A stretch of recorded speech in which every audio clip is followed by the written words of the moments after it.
Well, yes, indeed, Mexico is historically a Catholic country, but that doesn't mean that everybody practices Catholicism regularly or the right way.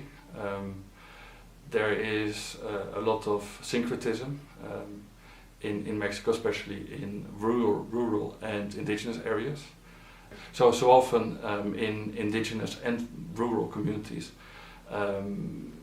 the religious practice of the people is very much influenced by indigenous traditions, and so there's really a syncretic mix between some elements of Catholicism and other indigenous traditions and beliefs. And actually, one could ask the question to what extent the Catholic Church, so the hierarchy of the Church, the bishops and the Vatican, has an influence over those expressions of folk religion, really, because that's what it would be. What we observe is that in many communities the Catholic hierarchy does not have such a large influence. So many Protestants that suffer hostilities from those groups practicing folk religion tend to think that it's the Catholic Church that is behind that. But since the Catholic Church does not really have that much influence over those communities, I think that's really not correct.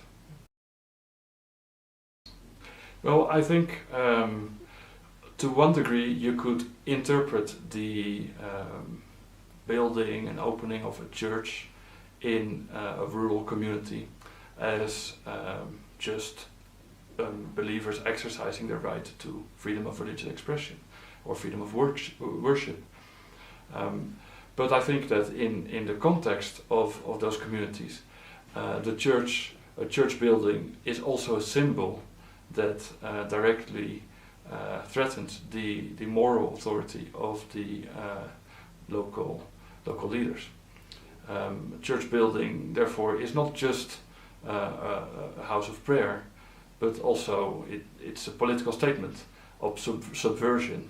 The people are indirectly saying, even unconsciously, that they no longer submit to the authority of the community and also refuse to take part in the rituals and other traditions of the community. I think it's difficult to isolate it as a religious issue or a political issue. I think it's both. It's definitely a religious issue, but that religious issue should be understood within a context in which essential forms of religious expression can be interpreted as elements of political subversion. Yes. So you might as well say that it's a political issue. But maybe to expand on that, I feel very strongly that this debate is not leading us anywhere. It's not really important whether it's a religious issue or a political issue. What's more important is that something is done about the human rights violations, so the torture, the beatings, the other physical assaults that happen as a result of this. I think that is much more important. It's, I think, very important that the right to the preservation of the indigenous and rural traditions are protected, and the Mexican Constitution provides for that, a widespread recognition of those uses and customs. So that's very important, but that shouldn't be used as an argument to violate the human rights of individuals within those communities who decide to convert to another religion. And so it's essential that those contradictory rights, so both the right, so on the one hand the right to the preservation of the culture and the traditions, and on the other hand individual religious expression, are balanced.